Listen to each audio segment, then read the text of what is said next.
No mundo vocês vão sofrer, mas tenham coragem, eu venci o mundo. Na verdade, nós falamos desse tema, podem sentar nós. Falar desse tema, depressão, o mal da sociedade moderna. Na verdade, a depressão, a Bíblia não trata sobre depressão. O termo depressão não é encontrado na Bíblia, porque o termo é um termo moderno. Esse termo passou a ser conhecido a partir do ano 1948. A partir do ano 1948, claro que não está o ano que foi aqui, porque é em outro lugar, mas a OMS, a Organização Mundial de Saúde, começou a usar esse termo a partir do ano 1948 para distinguir das outras, segundo eles, doença. Eu vou até ter que ler, segundo a medicina, o que fala sobre depressão, mas depois eu vou ensinar o que segundo a nossa vida, ou segundo nosso entendimento, o que significa depressão. Porque se você for para termos da medicina, a depressão só é curada com médico, com psicólogo ou psiquiatra. E nós vamos entender que a igreja tem a capacidade de curar ou de ser curada de depressão. Amém, irmãos? Essa é a responsabilidade que eu tenho de transmitir isso. Vou ter que dar só a introdução, senão eu entro nas outras mensagens. Se eu entrar, os irmãos me perdoem, mas o assunto dele é muito extenso. Ele é um assunto chato, tem que ser abordado com qualidade, tem que ser abordado com cuidado, para que nós entendamos, ou que nós possamos entender, dentro desse livro que nós seguimos, e na verdade o pastor Joel mudou totalmente o assunto e começou a falar sobre isso, e a gente às vezes critica o tema, como eu mesmo critico alguns temas do pastor Joel, não sei onde ele põe a cabeça para falar sobre alguns temas dele são muito complicados. Mas quando você se envolve com o assunto, você vê que o assunto ele é pertinente, ele é necessário para nós. Por ser um assunto chato, a gente quer deixar para lá. Ninguém quer falar sobre isso. Ninguém quer falar sobre depressão. Primeira coisa que a gente vê, primeira coisa que a gente fala e que é errado, é que depressão entre nós não existe. E nós temos tantas pessoas passando por depressão entre nós. Temos ou não temos? Nós temos isso, Senhor. Agora, por que Deus traz um assunto desse para nós? É para que nós possamos aprender a lidar com essas coisas, ver quais são os fatores, ver quais são os indícios que nos levam a essa depressão e nos livrar disso, sair disso. Por que nós precisamos aprender a sair disso, irmãos? Porque a depressão ela é a causa de umas enfermidades que nos leva a ter umas lutas muito grandes. Segundo a medicina, a depressão é um distúrbio afetivo que acompanha a humanidade ao longo da sua história. No sentido patológico, há presença de tristeza, pessimismo, baixa autoestima, que parecem com frequência ou podem se combinar. Tá? É imprescindível o acompanhamento médico, tanto para o diagnóstico como também para o tratamento adequado. A depressão é uma doença muito comum, especialmente no mundo ocidental. O estresse e a solidão são provavelmente dois elementos importantes dessa verdadeira epidemia global. Segundo a OMS, a Organização Mundial de Saúde, em 2030 poderá até mesmo ser a doença mais comum do mundo, na frente de certas doenças cardiovasculares. Atualmente, mais de 5% da população mundial é afetada pela depressão. Entendam isso, mais mulheres do que homens. Isso é o que diz a medicina. E eu só vi só o primeiro parágrafo, é a minha introdução. Vou ter que parar para que eu entro no assunto dos outros. Então está ali. A medicina diz isso, irmãos. Diz que é uma doença, e ela é uma doença que tem que ser curada à base final da apostila até tirei os remédios, porque para nós não é interessante, mas eu posso dar o site para vocês, se quiserem saber o remédio, se alguém quiser tomar remédio lá fora, porque aqui tem remédio para nós também, irmão. Aqui o remédio nosso é melhor, tá? Não demora o tempo, todo remédio, segundo a medicina, ele tem um tempo adequado para curar a enfermidade. O nosso cura assim, ó, rápido, tá? Então o que acontece com esse momento, irmãos? O que acontece com esse momento? Dizem a medicina que se quem passa por um período de depressão, ou quem passa por um problema sério de depressão, essa pessoa, se não tiver um acompanhamento médico, ela não sai. A medicina diz isso. E para quem não conhece Deus, tem que partir para isso.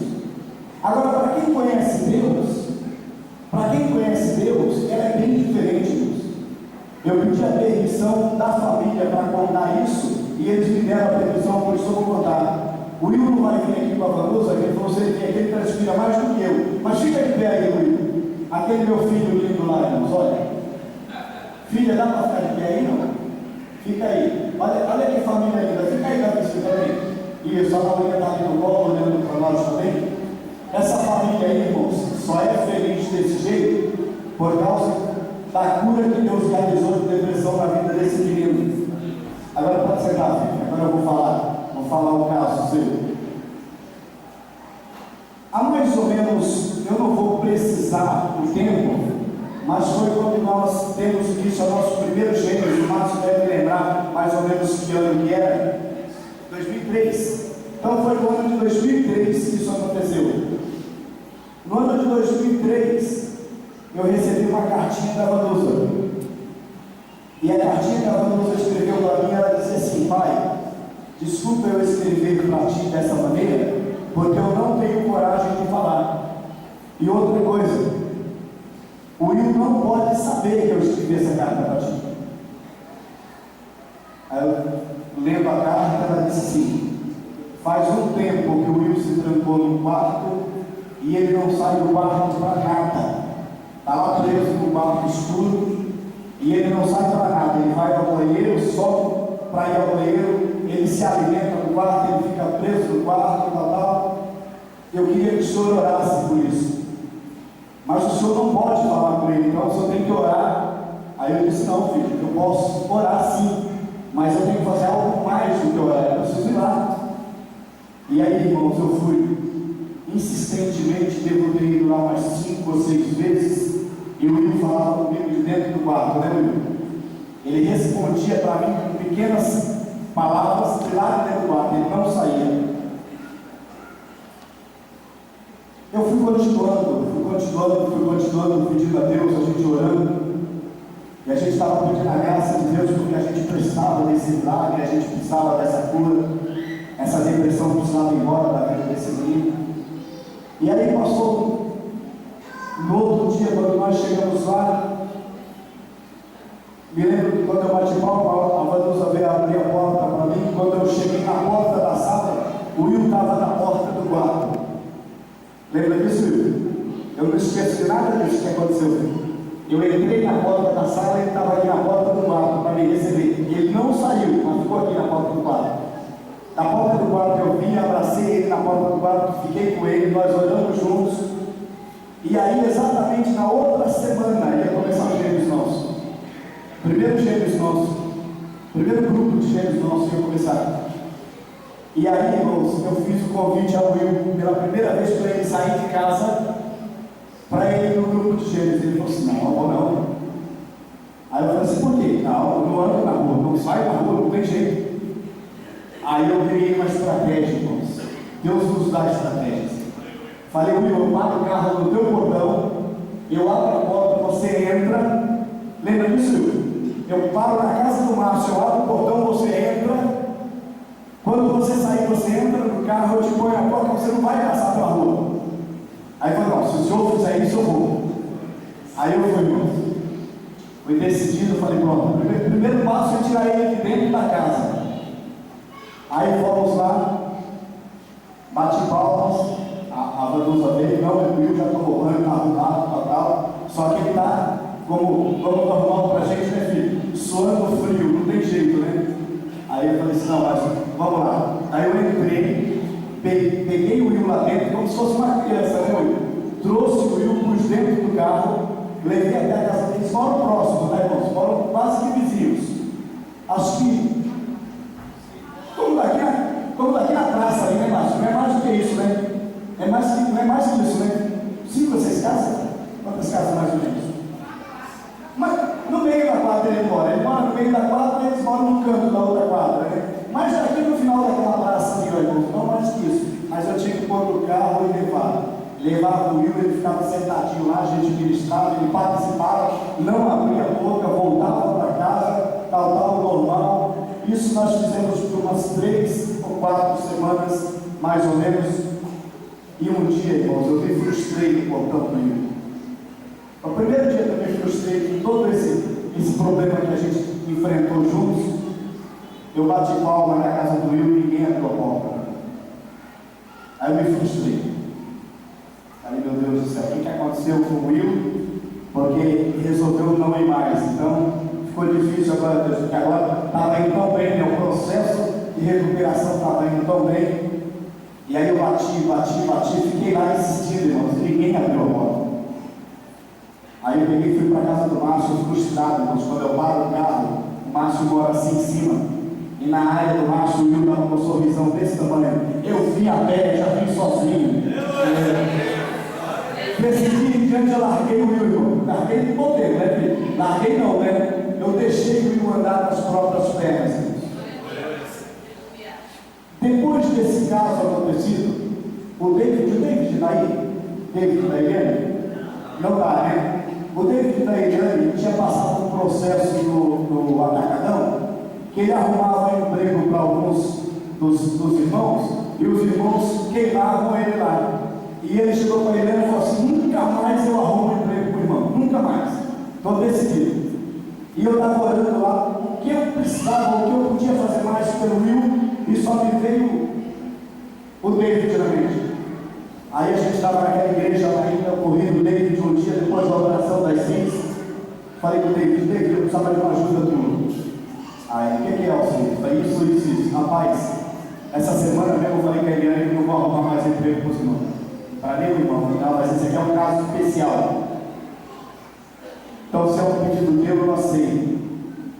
O Will foi fazer a ficha lá no Atacadão, e durante 1 ou 2 anos o Will foi o melhor funcionário que teve naquele lugar. Pôs ordem naquele lugar. Ou seja, além de não queimar o nome dele, ainda ajudou muito eu lá. Até hoje eu sou grato ao David por ter feito isso. Mas abençoou demais esse menino, irmãos. Depois disso veio Davi, agora veio a Laurinha, né? As lutas não acabaram não, né, filho? Conversei com ele, se as lutas acabaram, ele falou que não. E as nossas lutas, ela não pode acabar, porque quando acabar a nossa luta, a gente se desarma. E a gente não pode andar desarmado, irmãos. Tá? A gente sempre tem que entender que as coisas, elas podem acontecer. Mas quando elas acontecerem, nós temos que estar preparados, porque Deus tem a cura, Deus tem um milagre para nós. 1 Samuel, capítulo 1. Foi só a introdução isso, né? 1 Samuel, capítulo 1. Como eu disse para vocês, a Bíblia não trata sobre depressão dessa maneira, porque o nome depressão foi criado há pouco tempo, então não está registrado na Bíblia. A Bíblia fala sobre vários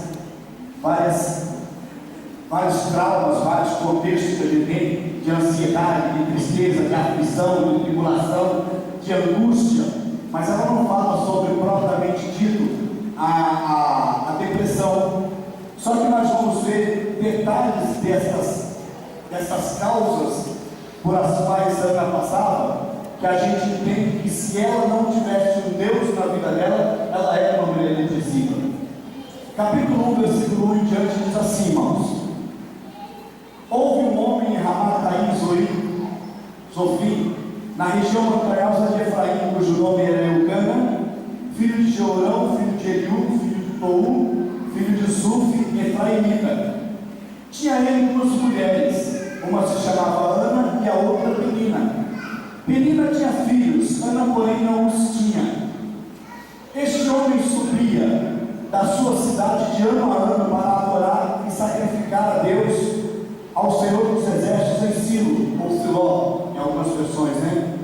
estavam ali os dois filhos de Eli, o Hofni e o Finéias, como sacerdotes do Senhor. No dia em que Eucana oferecia o seu sacrifício, dava ele porções por Penina, sua mulher, e por todos os seus filhos e filhas. A Ana, porém, dava porção dupla, ou segundo algumas versões, porção dobrada, porque ele a amava, ainda mesmo que o Senhor a fizesse deixado estéril. A sua rival a provocava excessivamente para a irritar, porquanto o Senhor lhe havia cerrado a madre.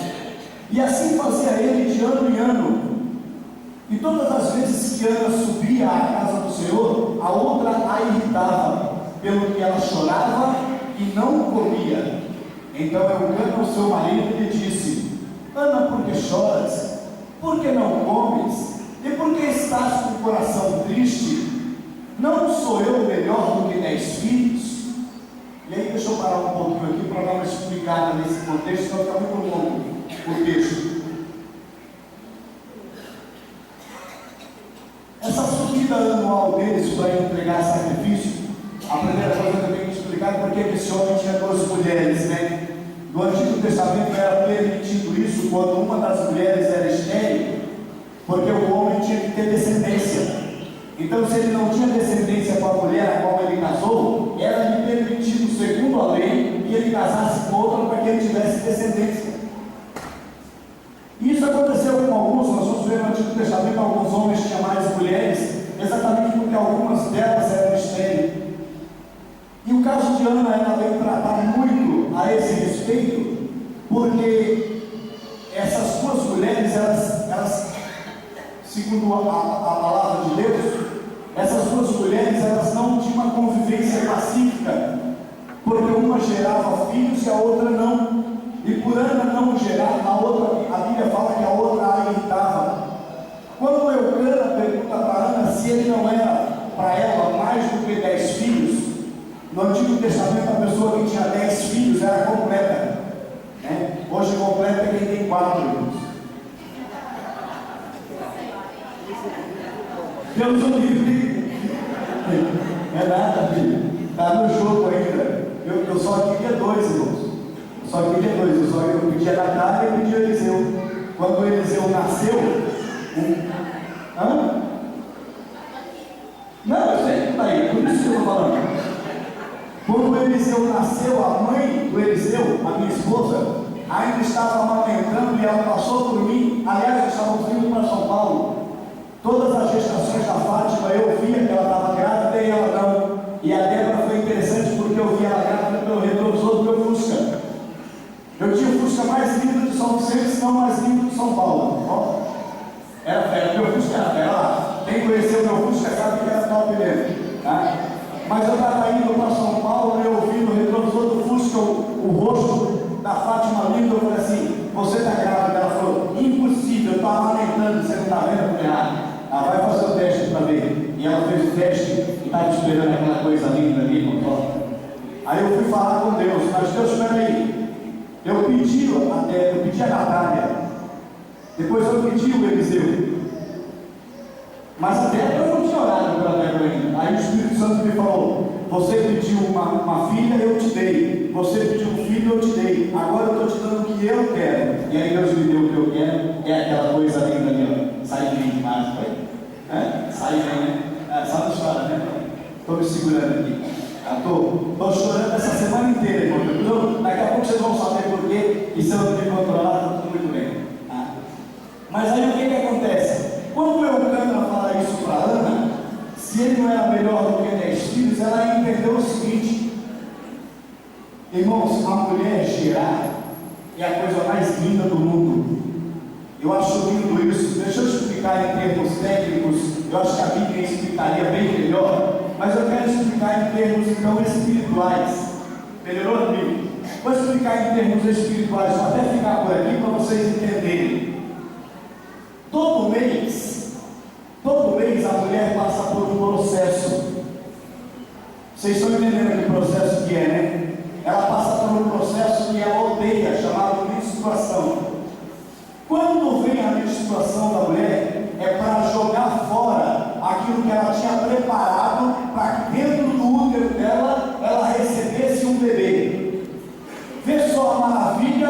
corpo humano feminino. E a sabedoria de Deus em fazer uma casa nova para um bebê todo mês. Vocês entendem isso? Quando ela joga fora tudo aquilo, é porque aquilo não serve, não dá para esperar outro bebê. O bebê que vai ser concebido no próximo mês vai ter a casa nova. E aí todo mês ela reconstrói tudo aquilo. Reconstrói todo um lugarzinho para que o bebê seja bem cuidado, bem protegido. Deus faz isso. Passou o tempo, não veio, joga fora de novo. Vocês entendem? Aí a mulher fica doida quando ela está aqui. Isso é coisa divina, irmãos. Aceitem isso, porque é a coisa mais divina do mundo. É a coisa mais maravilhosa que tem. O nascimento de uma criança é a coisa mais maravilhosa que tem. E Deus, quando fez a mulher exatamente com esse propósito, para que ela chegue, para que ela seja mãe. Então, para as mulheres imaginarem o problema de Ana, é bem mais fácil do que para nós. Por isso que o Eucana perguntava para ela: mas eu, não sou melhor para você? Ele entendia, irmãos, que pelo fato dele dar por ela, por sotobrada, já estava resolvido o problema, mas ela queria era gerar.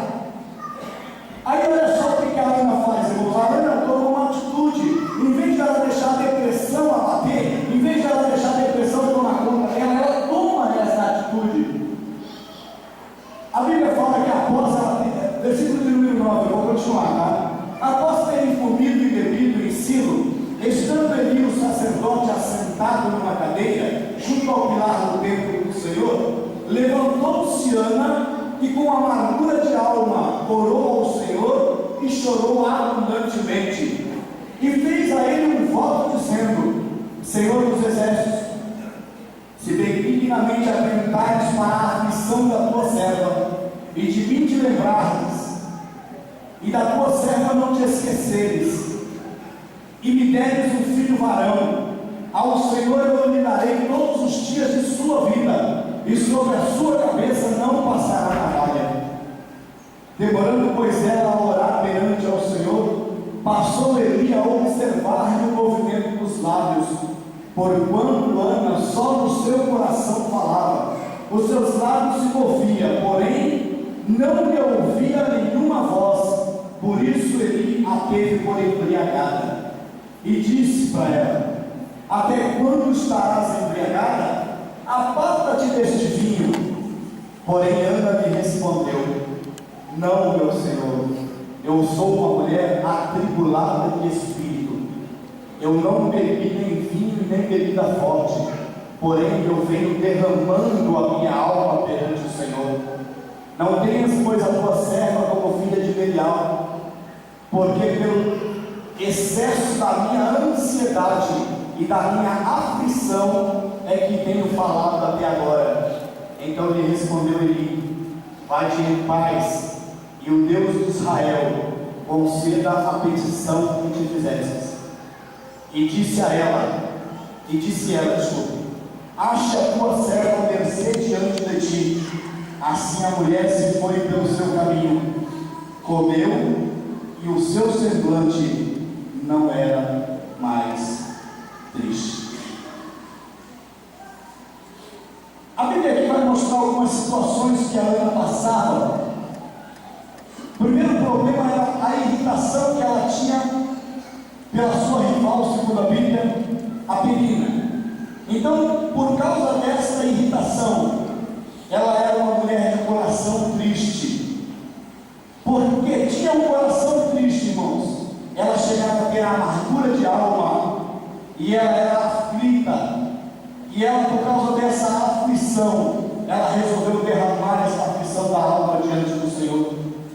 E ela disse que por causa dessa ansiedade e dessa aflição, ela precisava ser curada deste mal.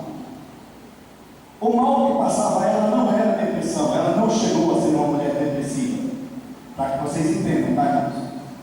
Todo o processo da depressão se desencadeava de forma que ele já vinha. A depressão viria logo, se ao invés de ela tomar esta atitude de orar a Deus, ela se prendesse no seu quarto, ela se prendesse no seu problema.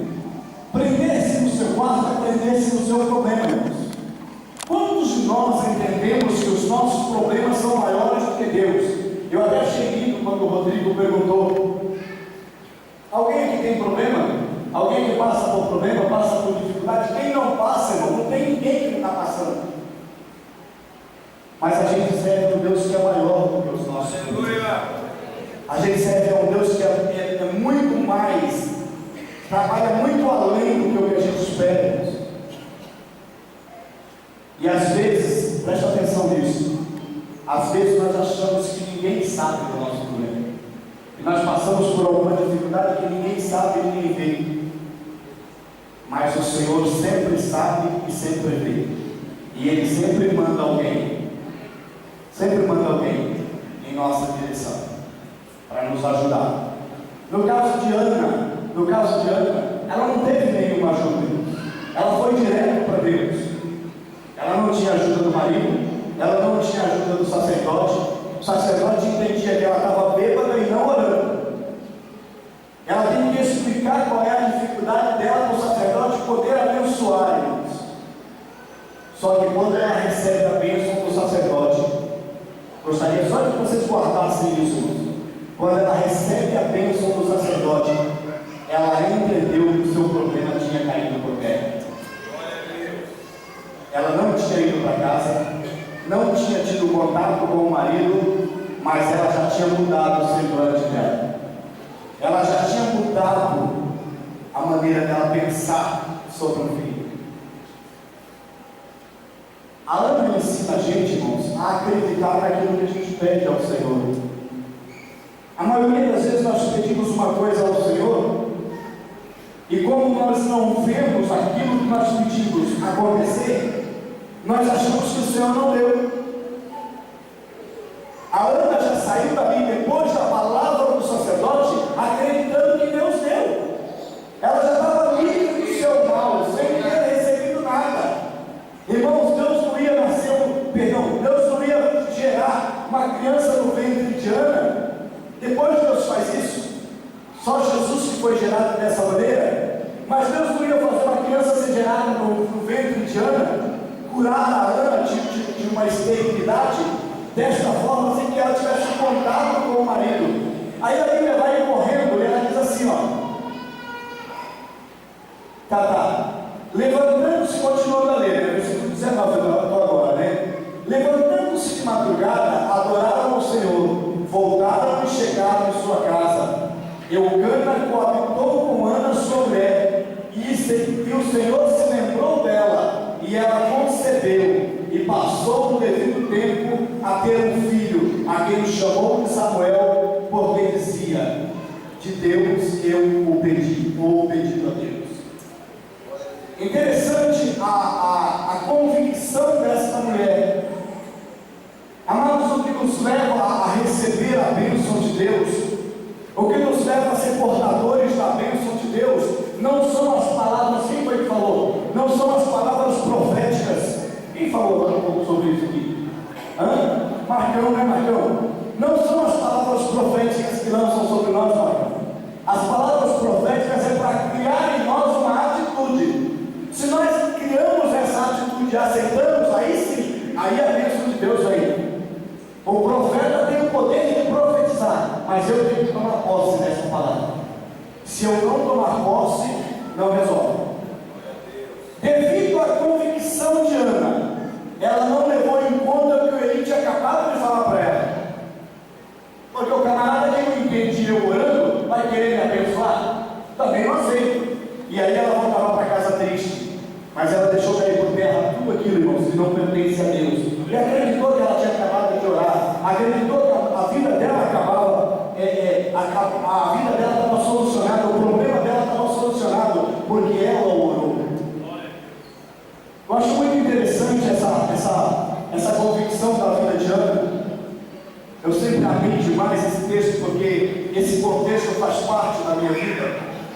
E eu entendo que quando a Ana pediu Samuel, antes dela ter um menino, antes dela receber o menino, ela já falou para Deus o seguinte: se tu me deres um filho varão, que é o que eu quero, eu não vou querer ele para mim, eu vou doar ele para ti.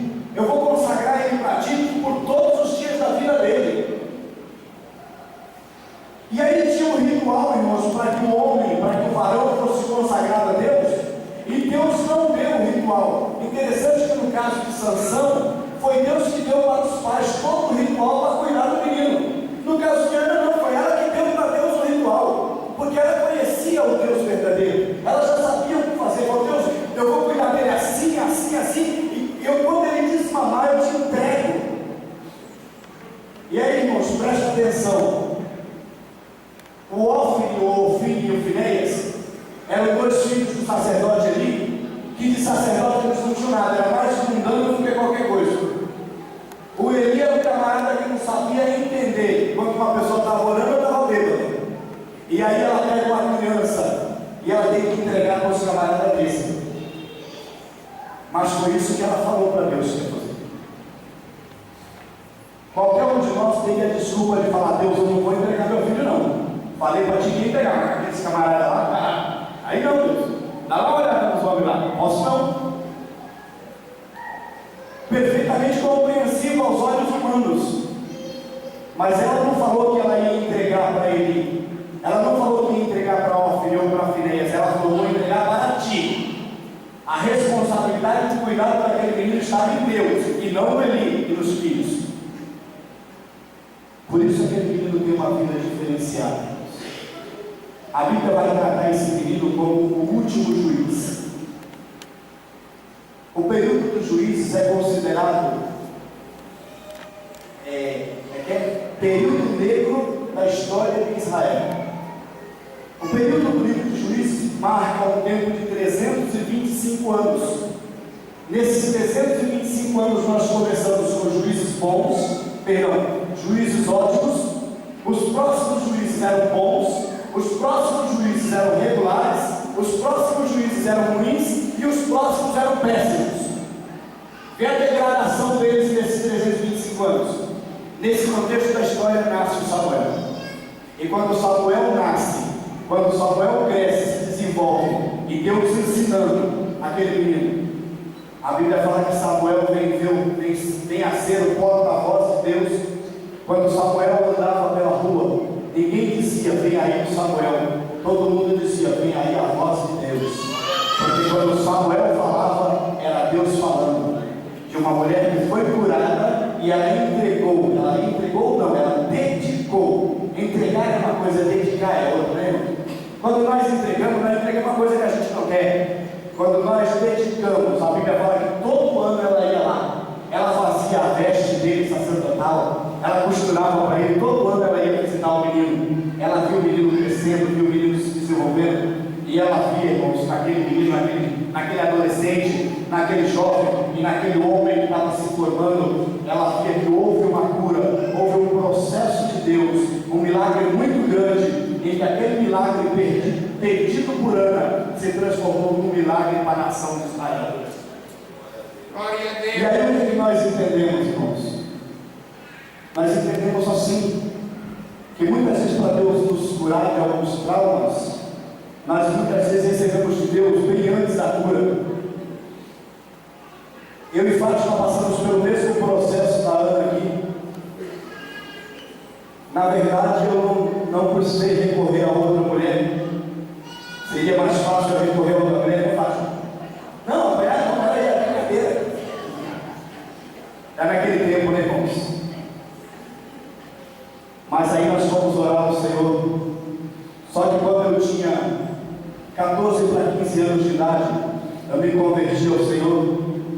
E quando eu acabava de orar por mim aqui, eu saí. Quando eu cheguei lá naquela porta, não era aqui nessa congregação, não era nessa igreja, mas só para simbolizar, o diácono que estava na porta tinha sobre o seu braço uma Bíblia. E quando eu passei por ele, ele pegou a Bíblia dele e falou para mim: toma, essa Bíblia é tua a partir de hoje. Aí eu falei: como assim? Tu aceitou Jesus, tu tem uma Bíblia? Ele falou: não, então essa Bíblia é sua. Aquele diácono chamava-se Raimundo José de Andrade. O nosso pastor chama o seu José Raimundo de Andrade, é o filho. Era o pai do pastor Raimundo, que era o meu diácono naquela época, que me deu a Bíblia. O melhor presente que eu já recebi. Porque aquele presente que eu recebi dele curou a minha vida. Cheguei em casa e fui abrir a Bíblia. E a coisa que eu mais achava interessante, irmãos, era quando a pessoa aqui em cima falava: vamos ler 1 Samuel capítulo 1. E aí eu ficava no meio da igreja olhando e todo o povo abria 1 Samuel capítulo 1. Como é que eles conseguem um livro desse tamanho achar onde o rapaz falou, onde a mulher falou, e eles conseguem ter o texto, conseguem? E aí, irmãos, o primeiro dia que eu tive contato com a Bíblia foi para abri-la e só fechar por necessidade, mas mantê-la aberta e mantê-la viva aqui, ó. Por isso, seja o cuidado que eu tenho com isso, porque a primeira coisa que essa Bíblia fez foi curar a minha vida. E depois que ela curou a minha vida, eu sei que ela me curou para que eu fosse um processo de cura para os demais, para demais pessoas. Por isso que Deus faz milagres através da gente, porque a gente teve um milagre conosco. Abri a minha Bíblia a primeira vez, Salmo de número 128. Aí eu falei: tá aberto, eu vou ler aqui. Bem-aventurado o homem que teme ao Senhor e anda nos seus caminhos. Feliz serás, do produto das tuas mãos comerás, e tudo te irá bem. A tua mulher será como uma videira frutífera ao lado da tua casa, e os teus filhos serão como planta de oliveira ao redor da tua mesa. E aí eu vi o versículo ainda completa: eis que assim será abençoado o homem que teme ao Senhor. Primeiro dia, o primeiro texto, o primeiro contato que eu tive com a Bíblia. Segundo dia eu fui ler, onde eu li? Salmo 128. Eu tinha medo de abrir em outro lugar e depois não achar mais o Salmo 128. E eu li o Salmo 128 praticamente durante um ano. Eu já estava andando pela rua recitando o Salmo 128. Eu já estava trabalhando em algum lugar, fazendo alguma coisa, lembrando do Salmo 128. E aquele texto bíblico ele começou a fazer parte da minha vida. Eu tinha 15 anos nessa época. Eu acho que com 20 anos eu comecei a namorar com Fátima. 19, 22. Ela tem as datas, eu não. Com 22 anos nós começamos a namorar. No dia que a Fátima deu sim para mim, eu falava com ela desde criança. Ela passava por mim, eu dizia para ela que ela seria minha esposa. E ela dizia para mim assim: tu não se enxerga, não? E eu dizia para ela: literalmente não. Como é que eu posso me enxergar? Porque eu enxergo você que é bem mais linda do que eu. E aí ela não resistiu, irmãos. Sinceridade, ela não resistiu. E aí foi indo. E aí marcamos o noivado. Quando nós marcamos o noivado, ela sentou para ter uma conversa séria comigo. E ela disse para mim assim: olha, se a gente vai noivar, se a gente vai casar, eu falei: tu tem dúvida? Eu comecei a namorar com ela no sábado e no domingo à noite eu pedi ela em casamento com os pais dela. Tu ainda tem dúvida se eu quero casar contigo? E daquele dia em diante levei ela no meu terreno, irmão, aquele buraquinho que eu tinha lá, e falei: vou começar a construir agora. E quando estiver pronta a casa, eu caso contigo. Ela foi: então tá bom. Aí a gente se apavorou, casou antes da casa tá pronta. Maravilha, né, irmão? A gente precisava casar. Quando a gente entregava o convite de casamento, todo mundo olhava para a barriga da Fátima assim. Me lembro como hoje. A gente só teve filho 4 anos depois, porque nós terminamos a casa antes de ter filho. A gente era prudente, irmãos. Hoje os jovens não são, né? Não tem essa prudência, não tem esse cuidado. A gente era prudente. Né? A gente era prudente. Fala que quando de jovens, daqui a pouco eu tenho uma para vocês, tá? Aí escuta só. Ela falou para mim que não poderia. Estava fazendo um tratamento médico. E por ser virgem, ela não poderia fazer um tratamento mais sério ou uma cirurgia, mas ela tinha 95% de chance de não ser mãe. E aí ela fala isso comigo, e quando ela fala isso para mim, ela ficou olhando no meu semblante e não mudou nada. Aí ela fala assim para mim: ué, tu entendeu o que eu falei? Eu entendi. E daí? Daí nada. Vem aqui. Aí sentei com ela, abri o Salmo 128. Lê aí. Daí ela leu. Sabe o que é isso aí? Essa palavra me acompanha há tanto tempo. Nessa palavra diz que você vai gerar e nós teremos muitos filhos. Ela disse: ai meu Deus. Eu disse: não. Nós oramos, aquela oração nós fizemos. Quase uns 6 meses depois, a gente andava de moto. Eu falava para o outro, e agora há pouco, que a gente anda de moto para tudo quanto é lugar. Até hoje, Marina, a gente anda em tudo quanto é lugar de moto. A gente viaja de moto para tudo quanto é lugar, a gente não tem medo não. Pega a estrada e vai embora. E eu me lembro que uns 6 meses depois, nós paramos a moto e ela falou assim para mim: percebeu uma coisa em mim? Eu não tenho mais aquelas dores que eu tinha, não sinto mais os buracos na moto, não tenho mais isso. Por que será? Eu falei assim: lembra daquela oração que nós fizemos? Lembra? Foi tão pronto, o Senhor te curou. Casamos uns 2 anos depois disso. E aí nós terminando a casa ainda uns 4 anos depois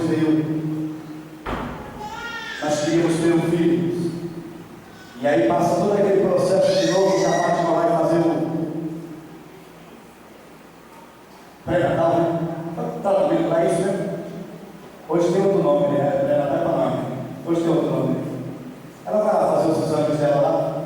E aí quando ela sai, ela fala assim para mim: o médico disse para mim que devido ao tempo de eu ter tomado remédio tanto tempo, não vou poder ser mãe assim tão fácil não. Vou ter que passar por um processo, tal. Eu falei: filha, esquece isso aí.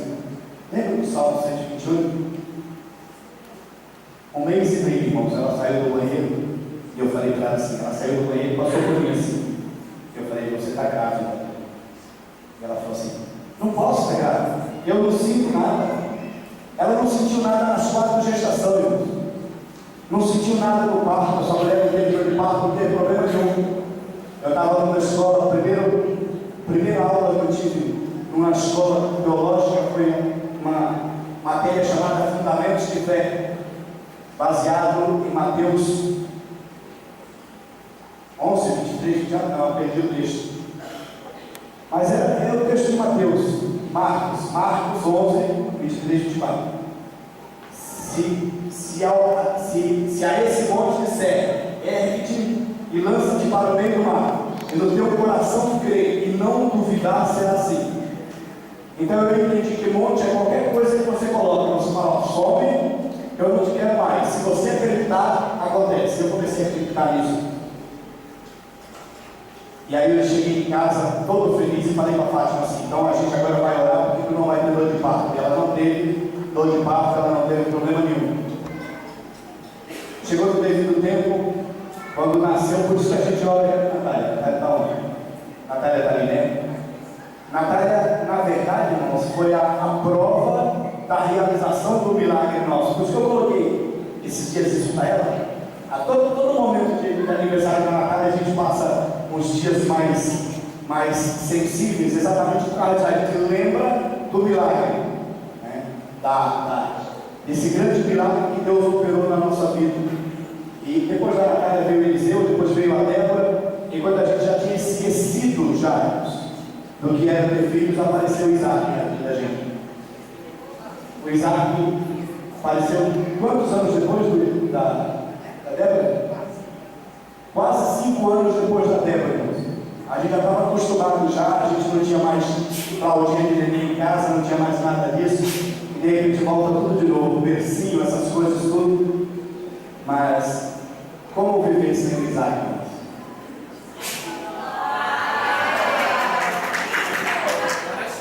Como viver sem ele?